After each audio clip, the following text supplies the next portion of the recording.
घर प्रमुख न्यूज मिरज पंढरपूर मार्गावर 300 किलो गांजा जप्त 1,75,00,000चा मुद्देमाल हस्तगत। मिरज सांगली स्थानिक गुन्हे अन्वेषण शाखेने मोठी कारवाई करत मिरज पंढरपूर मार्गावर तब्बल 300 किलो गांजा जप्त केला आहे। या कारवाईत गांजासह कंटेनर आणि मोबाईल असा एकूण 1,75,10,000 रुपयांचा मुद्देमाल पोलिसांनी ताब्यात घेतला आहे। सांगलीचे पोलीस अधीक्षक तुषार दोशी आणि अपर पोलीस अधीक्षक कल्पना बारोकर यांच्या मार्गदर्शनाखाली ही कारवाई करण्यात आली। स्थानिक गुन्हे अन्वेषण शाखेचे सहाय्यक पोलीस निरीक्षक प्रशांत निशाणदार आणि त्यांच्या पथकाला गोपनीय माहिती मिळाली होती। त्यानुसार मिरज पंढरपूर महामार्गावरील तानंग फाटा ते मालगाव जाणाऱ्या रस्त्यावर सापळा रचण्यात आला। यावेळी NL 01 AD 9366 क्रमांकाचा अशोक लेलंड कंटेनर अडवून तपासणी केली असता ड्रायव्हर केबिनमधील कप्प्यात खाकी रंगाच्या चिकटपट्टीने घट्ट गुंडाळलेली 150 पॅकेट्स आढळून आली। या पॅकेट्समध्ये अंदाजे 300 किलो तयार गांजा असल्याचे पंचांसमक्ष स्पष्ट झाले। या प्रकरणी सातारा जिल्ह्यातील कोरेगाव तालुक्यातील बोरजाईवाडी येथील मंगेश प्रकाश मोरे वय 46 वर्षे याला पोलिसांनी अटक केली आहे। पोलिसांच्या प्राथमिक चौकशीत हा गांजा ओडिशा राज्यातील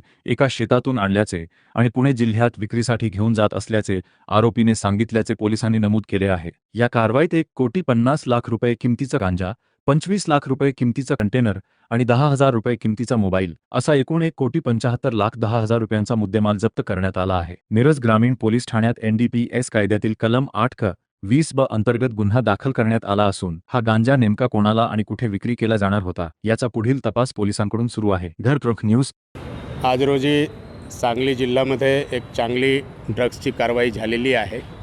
यांच्यामध्ये LCV तर्फे एक गांजाचे कन्साइनमेंट ज्यांच्यामध्ये 300 kg गांजा आहे हे जप्त करण्यात आलेलं आहे। यांच्यामध्ये मिरज ग्रामीण पोलीस स्टेशनमध्ये गुन्हा दाखल करण्यात आलेला आहे आणि या प्रकरणामध्ये एक आरोपी ताब्यात घेण्यात आलेला आहे। बाकी इतर जे आरोपी यांच्यामध्ये आहे त्यांच्याबद्दलची विचारपूस आणि शोध चालू आहे। हे माल उडीसावरून आलेला आहे आणि हे पुण्याकडे चालला होता अशी प्रारंभिक जे आहे चौकसीमध्ये माहिती मिळालेली आहे। अजून यांचे तपास चालू आहे।